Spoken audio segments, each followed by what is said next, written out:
सोन्या हा कशावर गेलेला? गेलेलो रानात दगडा बसलेलो. येताना आपल्या रम्या भाऊंचं आधीचं प्रेरणास्थान दिसलं. सोन्या बरं ती जाऊ दे. अगं सपने, आपल्या वाडीची दिवसेंदिवस लोकसंख्या वाढतच चालल्या.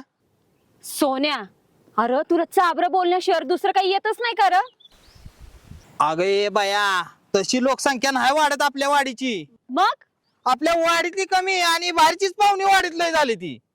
ही अशी लोकसंख्या वाढत्या. मला वाटत नाही यंदा पावसाळ्यात आपल्या वाडीतलं राशन पुरवलं आपल्याला म्हणून.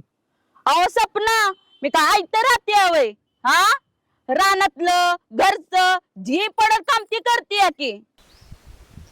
अगं मामे, तू कुठे घ्यायचं बोलणं मनावर घेतेस? रम्या, पण तू मानाव घे. मी बी रानातलं गोट्यातलं घरातलं काम करतो की.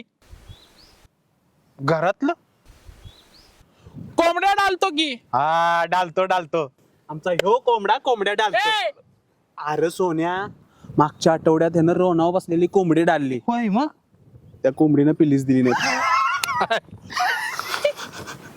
ती कोंबडी मला भेली, त्याला मी काय करू? बरोबर आहे पहलवान. अख्ख्या तालुक्यात तुम्हाला कोण भेट नाही असं आहे का?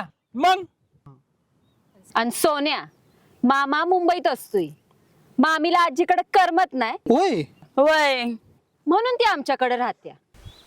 आणि आमची पाहुणी आम्हाला जड नाही तर तुलाच काय प्रॉब्लेम आहे?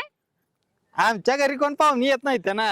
सोन्या, अरे तसं राहायला लागतं. रम्या, अरे तसं नाही, तुझ्या मागे किती काम असतं आहे की नाही. हा, ते बी आहेच म्हणा.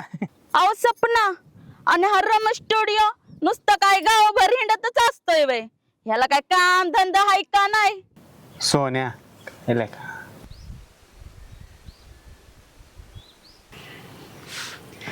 मामे, अगं हे चिडवा चिडवीचं त्या पोरा पोरामध्ये चालतंय. आपण म्हणणं चुकीचंच आहे. आणि रम्या काय करतो?